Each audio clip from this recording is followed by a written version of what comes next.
Top of the morning to you and welcome to our coverage of the Russian invasion of Ukraine. I'm Olumide Macaulay. The headlines. Blasts and smoke seen in Kyiv as Russia launches overnight airstrike.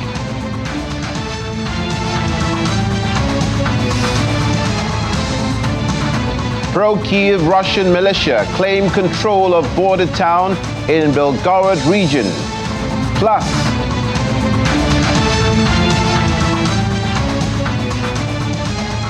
U.S. Defense Chief Lloyd Austin says U.S. weapons shouldn't be used by Ukraine in offensive operations in Russia. Thank you so much for joining us. Blasts were seen in Kyiv early this morning as Russia launched a new wave of overnight airstrikes on the city, with officials of the Ukrainian capital saying that air defense systems downed more than 20 cruise missiles on their approach. Witnesses reported hearing several blasts that sounded like air defense systems, while the city was under air raid alerts for more than 4 hours starting soon after midnight. Falling debris hit road surfaces and damaged power lines to the trolley system in Kyiv's district, which is on the left bank of the Dnipro River, is Kyiv's most populous. No casualties have been reported. The Defense Ministry in Moscow reports that Russian forces have thwarted a major Ukrainian offensive in the southern Ukrainian region of Donetsk and killed hundreds of pro-Kyiv troops. In a statement, the ministry said Ukraine had launched the attack on Sunday using 6 mechanized and 2 tank battalions. Ukraine's military denies knowledge about a major offensive, which Russia says Kyiv had launched at 5 points along the front line in the Ukrainian region of Donetsk. Meanwhile, the pro-Ukraine group of Russian partisans is claiming it controls the Russian border town of Novaya and published footage of armed men in camouflage gear walking through the town. The statement came after Russia's defense ministry said it had repelled a Ukrainian attempt to cross into the Belgorod region in southern Russia on Sunday and killed more than 10 fighters, according to Russian news agencies. The governor of Belgorod also reported fighting in the town of Novaya with what he called Ukrainian saboteurs. Another pro-Kyiv Russian militia published some footage on Monday showing a military vehicle on fire in the district. Shells have hit private homes in Ukraine's Vovchansk, a few kilometers from the Russian border. The Kharkiv region governor, Oleh Synerbov, told national television that Russia had increased its attacks on the region and had shelled at least 26 settlements. A pensioner called Mykola, who stayed in the area during Russia's 9-month occupation while hiding in a cellar from incoming shells, said that he'd never leave his hometown. In his words, "I'm not scared. When my family was leaving, well, I told them, go. I have many grandchildren. In the middle of the month, I'll be a great-grandfather." Hiding together with his dog, Mykola expresses hope that shelling might cease in the future. Pro-Ukrainian militia on Monday claimed to be in control of Russia's Novaya, about 10 kilometers from Vovchansk. Kyiv denies sending any troops into Russia, but pro-Ukrainian forces have repeatedly crossed into one of the region's Belgorod in recent days.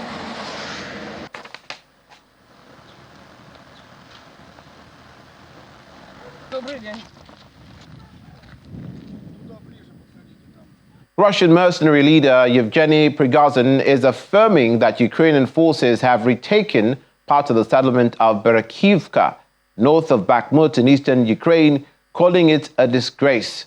Prigozhin's private Wagner militia captured Bakhmut last month after the longest battle of Moscow's special military operation, as they term it, and handed its positions there to regular Russian troops. Ukrainian forces have continued to attack areas close to the city. Prigozhin urges the defense minister Sergei Shoigu and the chief of general staff Valery Germasov to come to the front to rally the troops. Prigozhin has waded into a public feud with Shoigu and Gerasimov for months, frequently accusing them of failing to provide sufficient ammunition and support for Wagner in the field, and so causing it to suffer needless heavy losses. U.S. Secretary of Defense Lloyd Austin has stated that equipment and training provided to Ukraine was strictly to be used in defense of their sovereign territory. The Pentagon chief acknowledged that tracking how weapons and other military systems are being used was difficult, but expressed confidence in Ukraine. Thanks, Patrick. He told media he will leave it up to the Ukrainians to describe its military operations, as Russia said it had thwarted a major offensive in the Ukrainian region of Donetsk. To the Ukrainian leadership to do that. In terms of describing any potential Ukrainian operations, I would defer to the Ukrainian leadership to do that. I mean, I'm sure they'll at the right time talk about or explain exactly where they are in their preparation and their execution of any planned offensive.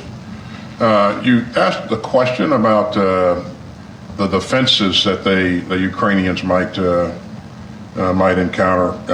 It's been widely reported that Russia has constructed defenses along the border of the occupied territory, and those defenses in many cases are defenses in depth, so we see several lines of fortifications, ditches, dragon's teeth, prepared positions, those kinds of things. Now, that's so in some cases it's a fairly significant preparation there. But I would say that they have to defend against a pretty significant, across a pretty significant area. So, they probably can't be strong, in every place. So it's incumbent upon the Ukrainians to find those points of advantage where they can leverage and exploit. So, we'll see what happens. Meanwhile, the United States and Denmark are working together to address Russian aggression in Ukraine. That's according to the President, Joe Biden, who was speaking during an Oval Office meeting with the Danish Prime Minister, Mette Frederiksen. Frederiksen's visit to the U.S. comes amidst speculation that the White House will use the visit to vet her as the first female NATO Secretary General. According to diplomats, Frederiksen has emerged as a serious contender to replace Jens Stoltenberg, who is scheduled to step down as chief of the North Atlantic Treaty Organization in September. She stepped into the limelight on the international stage last year as a staunch supporter of Ukraine in its war with Russia, gaining respect for efforts to strengthen Western unity in the face of the conflict. The main obstacle for her potential candidacy is that Denmark has long been a laggard in defense spending and has come under pressure to bring military spending up to 2% of GDP, a key goal for NATO member states. But in December, Frederiksen and her new centrist government moved the plan to meet NATO's target forward by 3 years to 2030. In US who is committed. Denmark is one of our greatest allies and most reliable friends, closest friends, and on lockstep in every global issue that we've been engaged in. And together we're working to protect those values, including standing up for the people of Ukraine against the brutal aggression of the Russians. And we've also addressing global challenges from promoting inclusive economic growth to the climate crisis. And I want to thank you for your clean energy transition leadership. I really mean it. From a European perspective, to have a president in the US who is committed to the transatlantic alliance has always been extremely important. But nowadays, when war has returned to our continent in Europe, it is so important that our allies and our friends, that we stick together and that we are united. And we have truly been for now 15 months in Ukraine. We will, of course, continue from a Danish perspective our very strong support to Ukraine, but I'm looking forward to work even closer with you on defense and security. Danish Prime Minister Mette Frederiksen and U.S. President Joe Biden. From the United States to Russia, the Kremlin is commending a statement by United States National Security Advisor Jake Sullivan calling for bilateral arms control discussion as positive and that Russia remains open to dialogue. Sullivan said on Friday that the United States would abide by the nuclear weapons limits set in the New START treaty, the last remaining nuclear arms reduction pact between the two Cold War rivals until its 2026 expiry if Russia did the same. Now, President Vladimir Putin suspended Moscow's participation in the treaty in February, signed by then U.S. President Barack Obama and his Russian counterpart Dmitry Medvedev in 2010. The New START treaty caps the number of strategic nuclear warheads that the United States and Russia can deploy. It came into force in 2011 and was extended in 2021 for 5 more years after Joe Biden took office as U.S. president.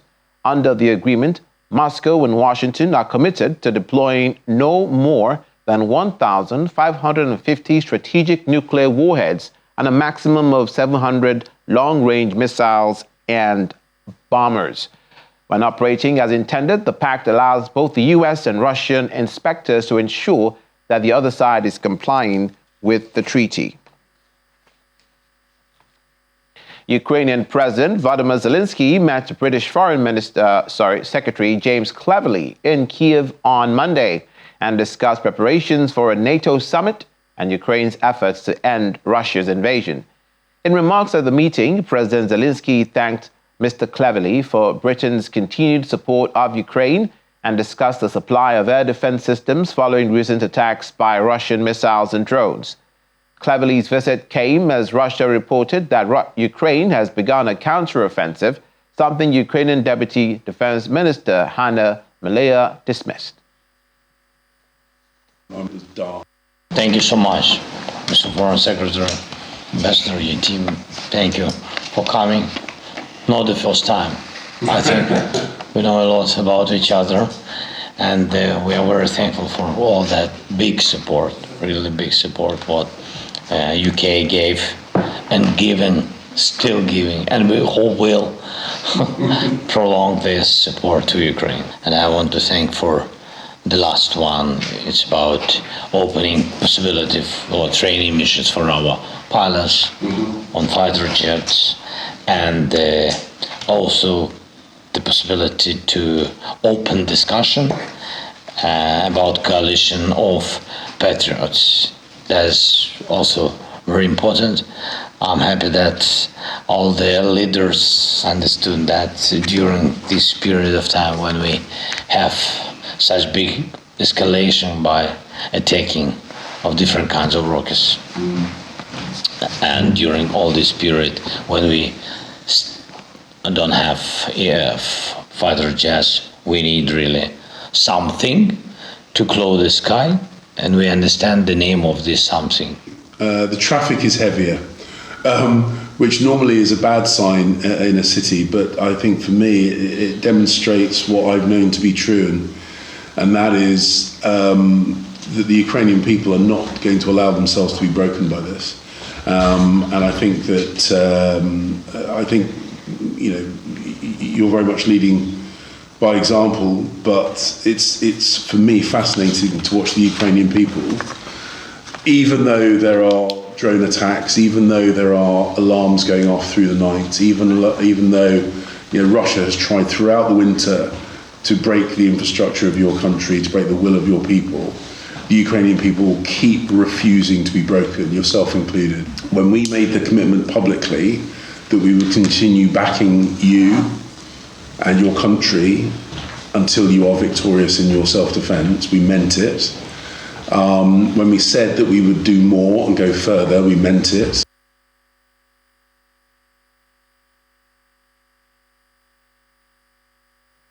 Speaking earlier, Ukrainian President Volodymyr Zelensky. Now, joining us on Russian invasion on our special coverage is researcher, senior lecturer, Anglia Ruskin University, London, Dr. Tony Agwins, who usually joins us from London, but now he's here in person in our Lagos studio. It's good to have you with us this morning. Yeah, good to be here. My pleasure. Good to see you all, Olumide. Likewise. Now, we have a number of boxes to tick. Let's begin with this. If this isn't a counteroffensive, then what is? Ukraine's defense minister has said that this is not a counteroffensive. Russia have said that it's a counteroffensive. We see multiple deployment of Ukrainian forces said to be on the Ukrainian side attacking the border regions of Russia. And just as one of our analysts, Mr. Chidiwanu, said yesterday, he correctly deduced, in my opinion, that the offensive has begun, but they haven't announced it.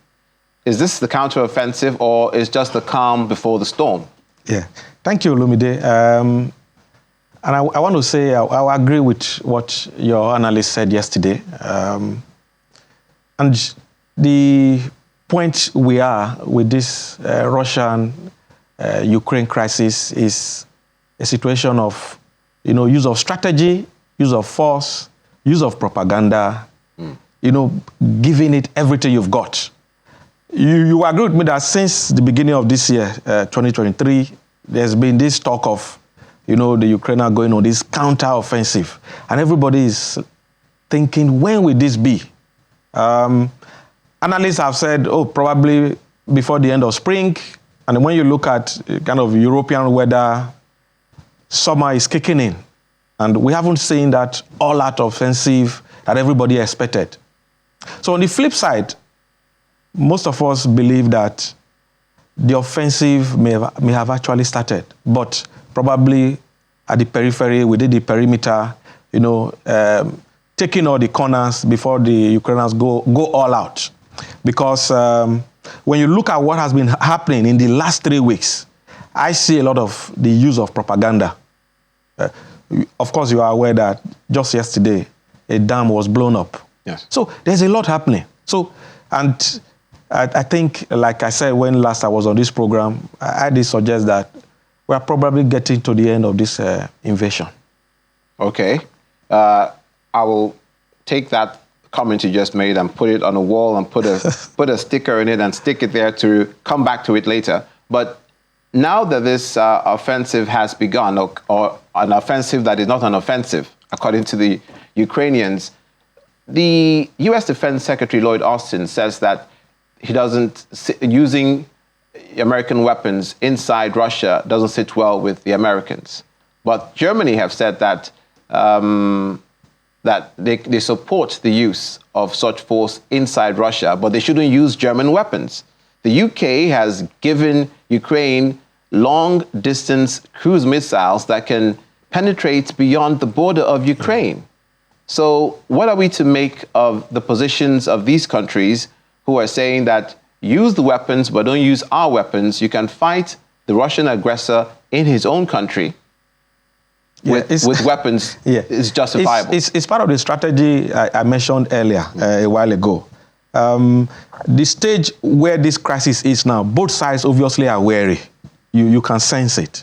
And, listening to retired General, Austin, you will know that is the general actually speaking. He knows what he's saying.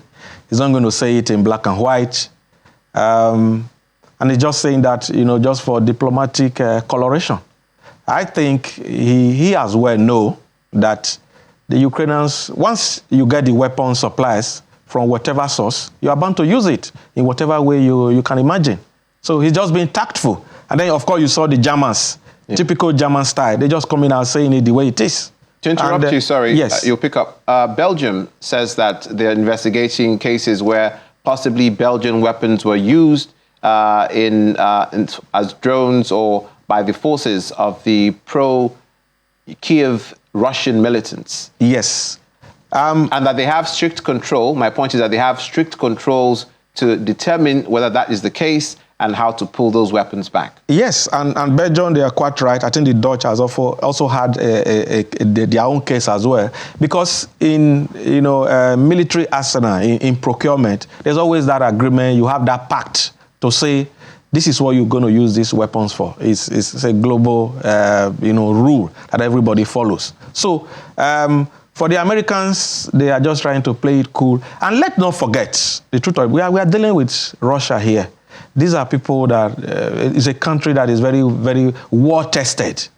They know their way around things. So the Americans are also being very, very careful because they know, and Russia have threatened that if some of these weapons that the Ukrainians are using to defend themselves, if they start using it, offensively inside Russia, then this crisis is going to escalate. So I think everybody is just trying to play it cool and make sure that this doesn't escalate. But you can take this, from all the analysis I have personally done, and some other people have done. Yes. There's the point of escalation coming very soon, and probably this crisis, will end. Okay, let me take that opinion you expressed earlier off the wall and put it back to you. You said that you will begin to see the end of the war. Yes. Why do you say that? Why do you think that? Yes, because if you look at the threat of the use of nuclear power, let me tell you,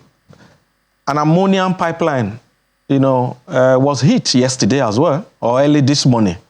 So these are dangerous chemicals, that are really, hazardous to human life.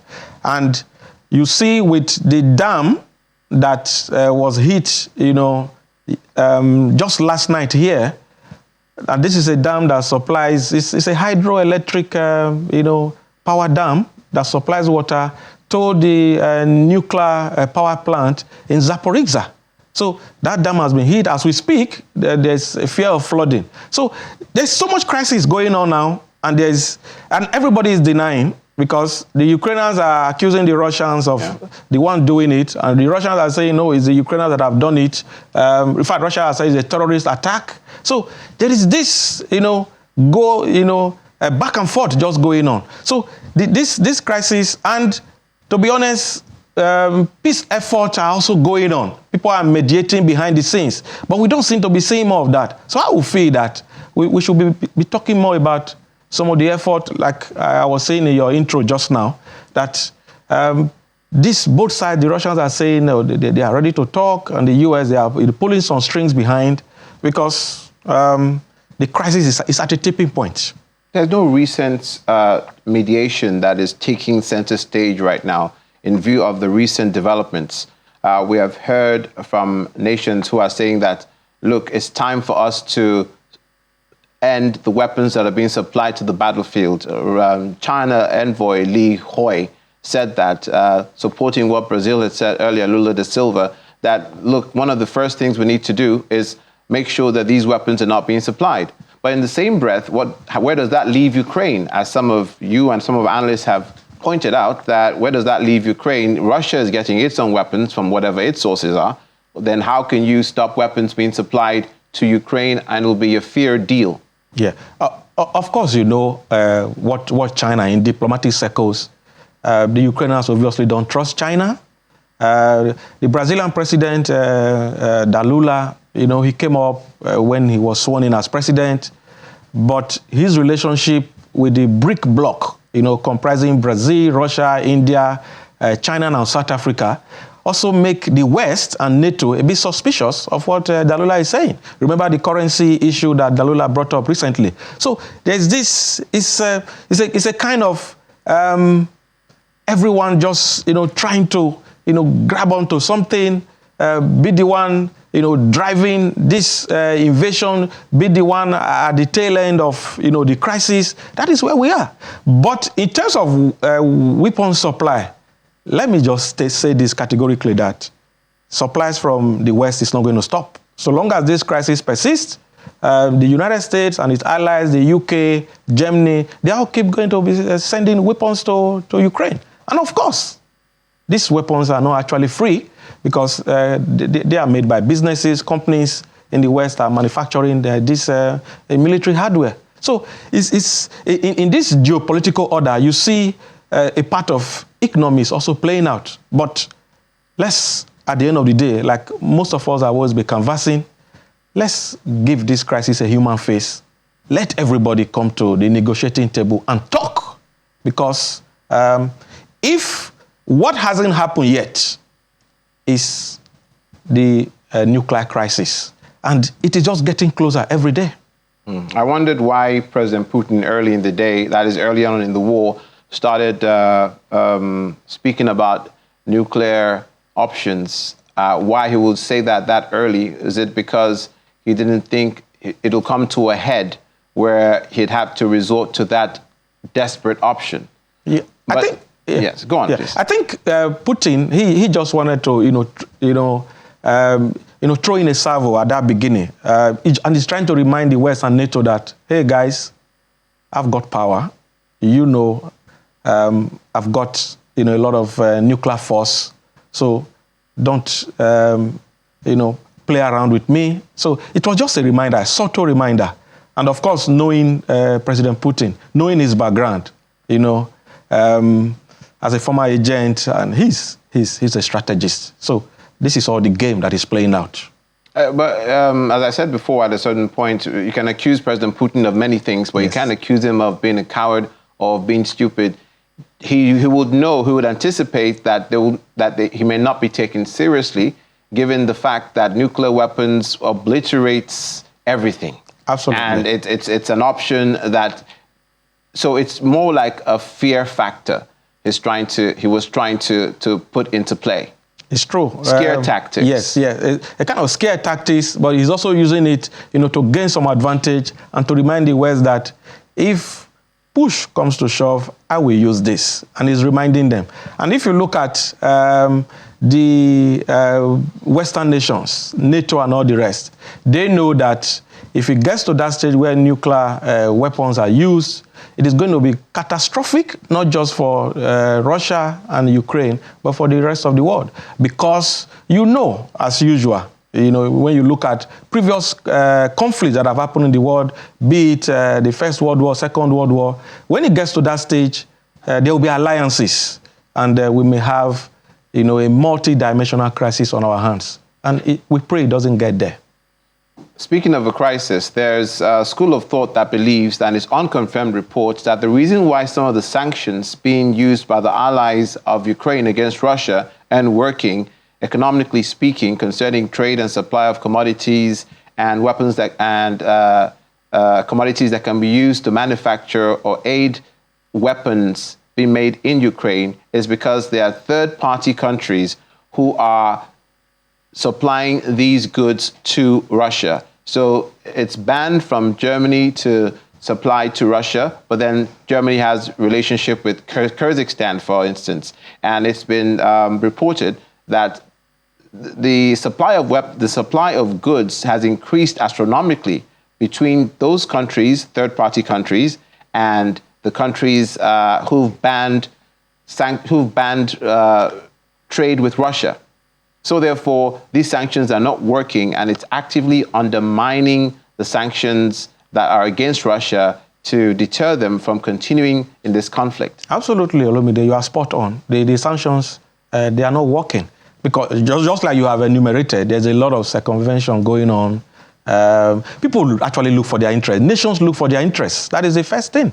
And like we all know, in crisis situations like this, there are no permanent enemies. The countries will change so long as it benefits them. So that is what is just playing out. Because though many in the West believe that these sanctions that are being imposed on Russia and Russian officials, they are having an impact, yes, that may be true to some extent. But on a scale of 1 to 10, I will put it at about 4 out of 10. The impact is not substantial. It's not really hurting Russia as we expected. Because the Russians, their economy is feeling good, is strong, and the West, they're just like scratching around and thinking of what next to do. Finally, and you said it, you said that it's your opinion that this war may be coming to an end. When you say that, do you have an idea of who you think has the upper hand? I'll not go as far as to say you should predict, because it's too serious an issue. But who do you think will have the upper hand in these days? Because the war has dragged on for so long, a crisis that is from February 2022 to now, and this is June. We are talking about, about 14, 15 months. So you could know that people are getting tired, the military, everybody is getting weary. But I think Russians, because they are the aggressor, I would say that they have the edge at the moment because they are the one that are doing all the attacks. Well, they have. Whoever has the edge, we hope that these casualties end and the loss of life comes to an end as well, and the conflict indeed also comes to a halt. Thank you so much for your time, Dr. Tony Agwins of the Anglo-Ruskin University in London, for speaking with us and coming to the studio this morning. Thank you, Lumide. It's my pleasure to be here. Thank you.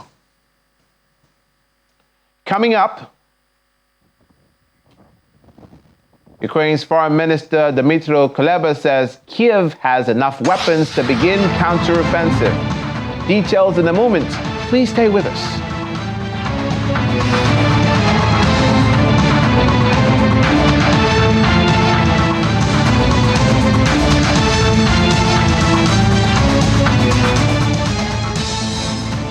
Welcome back to our second half of our special coverage of Russian invasion of Ukraine. Released satellite imagery shows a portion of the Nova Kakhovka Dam in Ukraine's Russian-occupied Kherson region before and after being damaged. The dam was later blown up on Tuesday, unleashing a flood of water across the war zone, as both Ukrainian and Russian forces blamed each other for destroying the dam. Russian news agencies say the dam was destroyed in shelling, while the Russian-installed officials say it was a terrorist attack. Russia blamed the attack on Ukraine.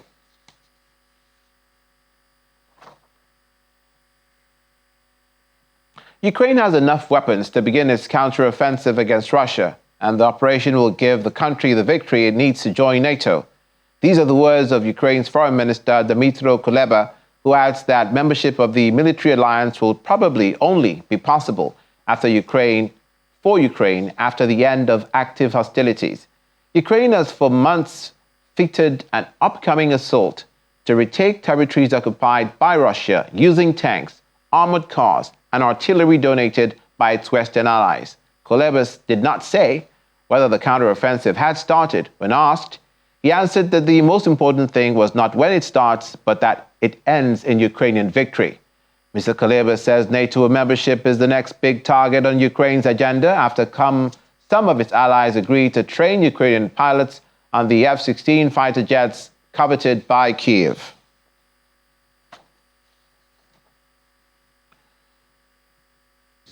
Not Russia. Given Moscow's been building ties there for years and has more money and resources. As Ministry of Defense, I think stated yesterday, there will be no announcement. Issues, of course, the Ukrainian victories on the battleground. We received enough weapons to begin the counteroffensive, but I will say again, and I, by the way, I told him about that, and he did not complain. Do you think that this counteroffensive will be the victory needed for NATO membership? Yes. But in those conversations that you had, Probably yes. That would be. We are all interested in restoring NATO membership.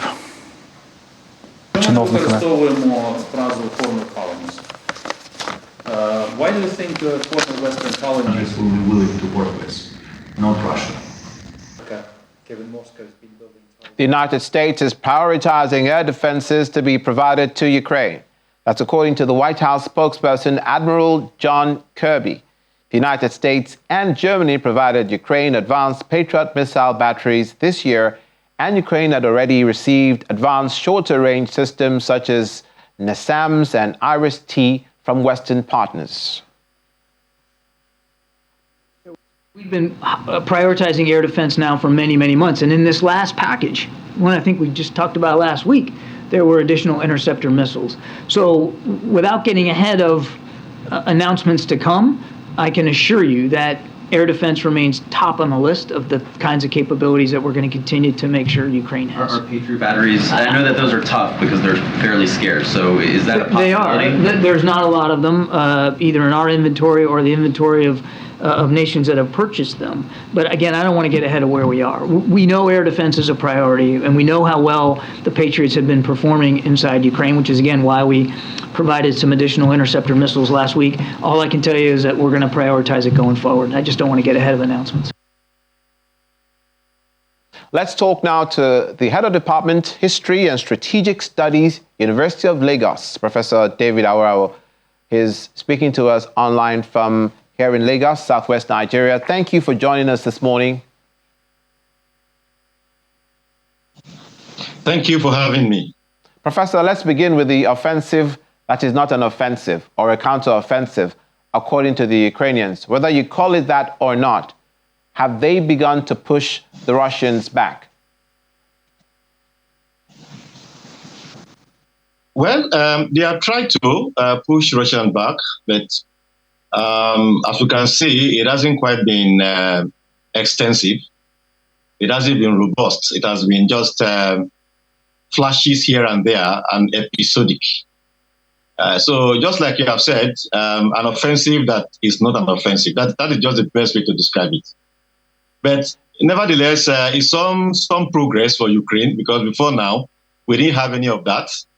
Now that Ukraine has developed capacity to push the Russians back and even carry out some attacks within Russia itself, even though they say they didn't quite do that, it is some progress for Ukraine, in the war efforts.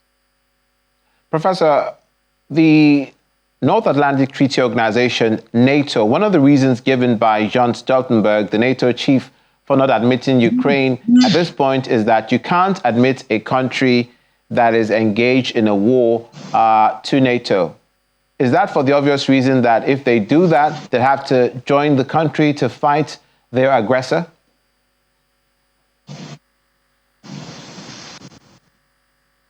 Yes, that is one of the reasons. But there are other reasons.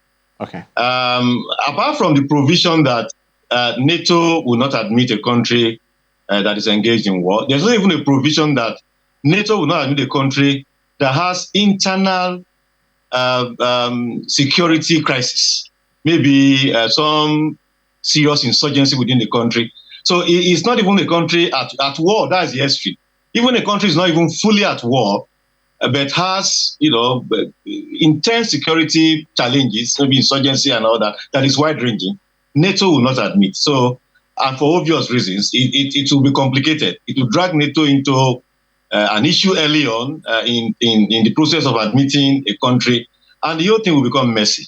So it is in NATO's interest that they have those provisions in the conditions for admitting new members. We saw James Cleverly, the British Foreign Secretary, with Zelensky earlier in the program, and he was tooting the horns of the Ukrainians and was commending them for their resilience. Why do you think the UK have seemed to totally departed from the road of mediation in this conflict? Well, that is in line with the British foreign policy and British values over the years. The British have always perceived themselves as defenders of democracy and the global order. Britain's involvement in World War I was to defend a treaty of 1830, which gave the British the mandate to protect Belgium. It was when Germany invaded Belgium that Britain declared war on Germany, and World War I just began like that. World War II, it was the same thing. The British, they told Poland that they had their support, that should Germany invade Poland, they would declare war on Germany. And on the 1st of September 1939, when Germany invaded Poland, Britain immediately declared war on Germany. And that was how World War II also started. So what is happening now the very extensive support that Britain is giving to Ukraine is in line with British foreign policy and the values of Britain over the years. It goes several centuries.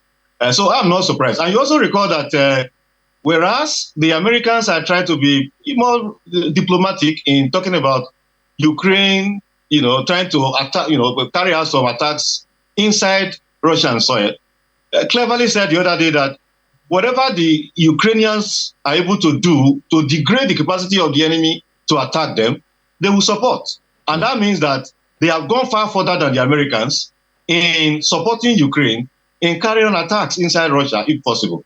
So what the British Foreign Secretary did, a few days ago, is in line with what the British have always done for several centuries. Speaking of days of yore, Churchill was the UK Prime Minister during World War II, and he was a larger-than-life figure historically, and even now one of the bastions of British politics and heavily respected.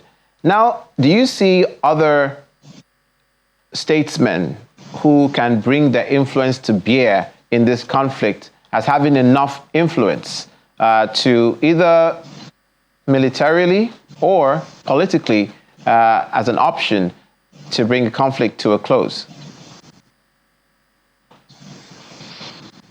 Yeah, in a war like this, you find different countries in different camps, according to their national interests and foreign policy objectives.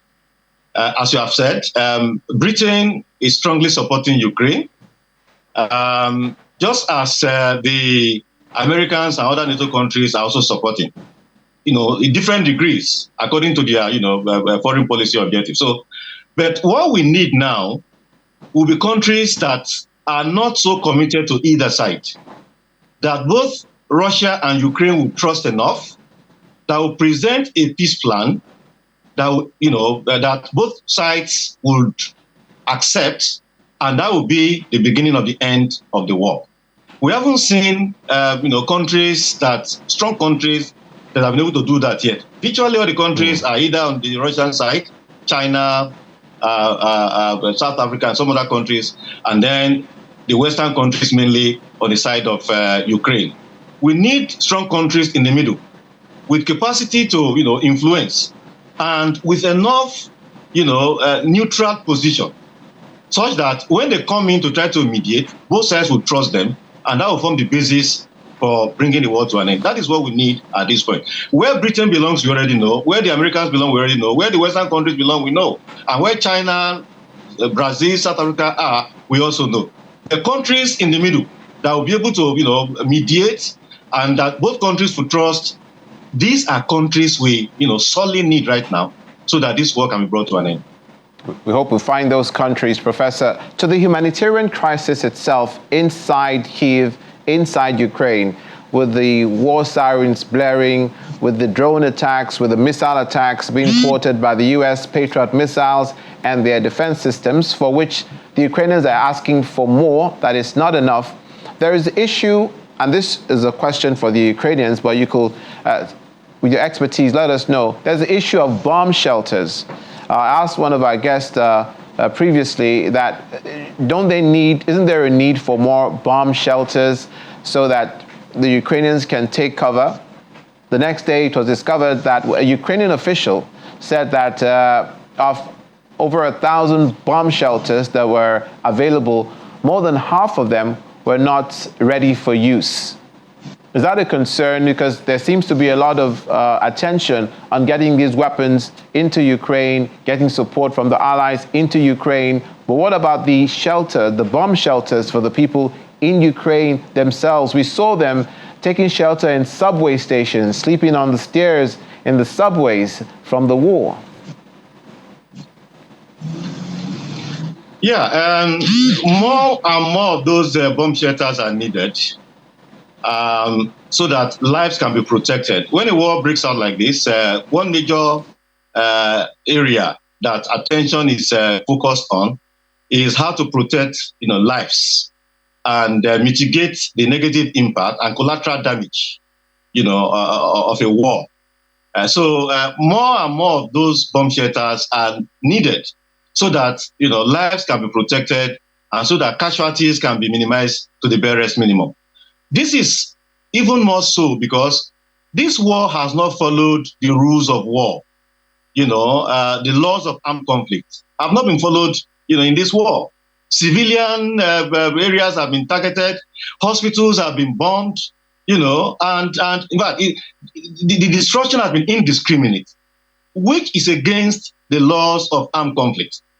This is even the more reason why those bomb shelters are needed to protect lives and minimize the barest minimum casualty figures in this war. Thank you so much for your perspective, Professor David Awurawa, HOD History and Strategic Studies, University of Lagos, who joined us from here in Southwest Nigeria. Thank you for being with us this morning. Thanks so very much, Olumide. Have a nice day. You too. Coming up when we return, EU restrictions on Ukraine grain imports extended to September the 15th. Please join us again.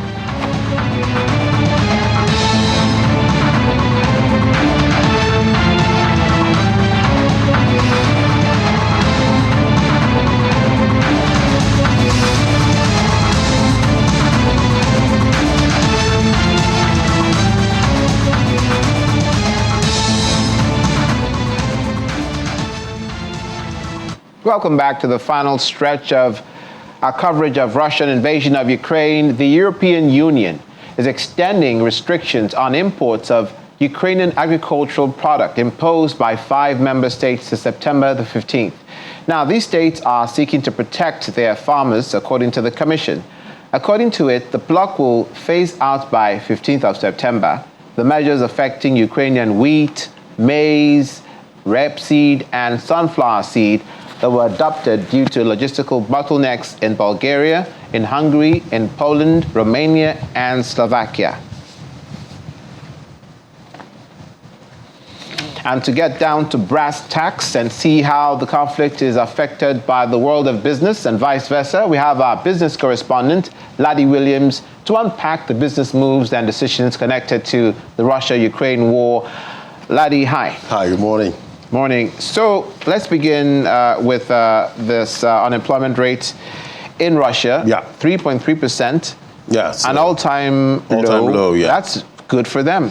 Well, that means their jobs. It's supposed they're to be making money. It's supposed to be good, when your unemployment rate of a country, actually goes down. But in this case, it's for a different reason. In Russia, this is a country that's at war, and obviously they've tried to, recruit, some of their population into the army so that they can help them, fight this war. And we've seen, most Russians resist that, and some of them have had to, flee the country. And definitely that impacts your labor force. And that's why we're seeing unemployment rates, this low, showing that at the end of the day, with Russians, a lot of Russians have left, and with the major sanctions by Europe and its allies on the Russian economy, we've seen that impact, businesses. We've seen that, most of the workers there that are actually able and ready to work, they've moved out of the country. And that's why we're seeing that their labor force right now, the market is quite distorted. So we're seeing this, happen. That means that they don't have enough workers to fill, most of these positions. We see that it dropped about 41,000 lower from 523,000. That's registered workers in Russia. That's for April. So it's a big drop, and it's a trend that we've been seeing, for a while now. And obviously, when you see labor shortages in any economy, that's going to impact productivity and industrialization of that country. And we're seeing, the impact of that. Even though we see some other data coming out from Russia, looking good. We see the ruble, still holding strong. But when you check under, you see some of those cracks there, like what we're seeing in their labor market. So it's supposed to be a good thing, but it's turning out to be bad data, for the economy. But for the employment rate to be rising, that means that vacancies are being filled. Are there jobs being created? Is there a because market there are jobs for war-related positions? So at the end of the day, we know the country is trying to recruit, more people, into their army to help them fight this war.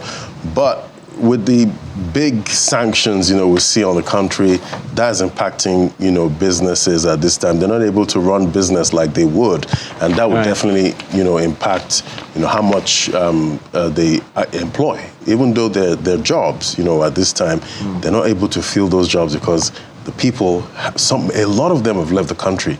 So that is another big, blow, for the economy. And they're hoping that by 2030, they'll have to fill up with about 2.3 million people to fill positions in their economy. So at the end of the day, they're looking to attract more citizens into the labor force at this time. Just another dimension of how the war is affecting the people of Russia. Yeah, Thank exactly. you. Yeah, Thank you, Ladi. War is not good for labor force, for labor market.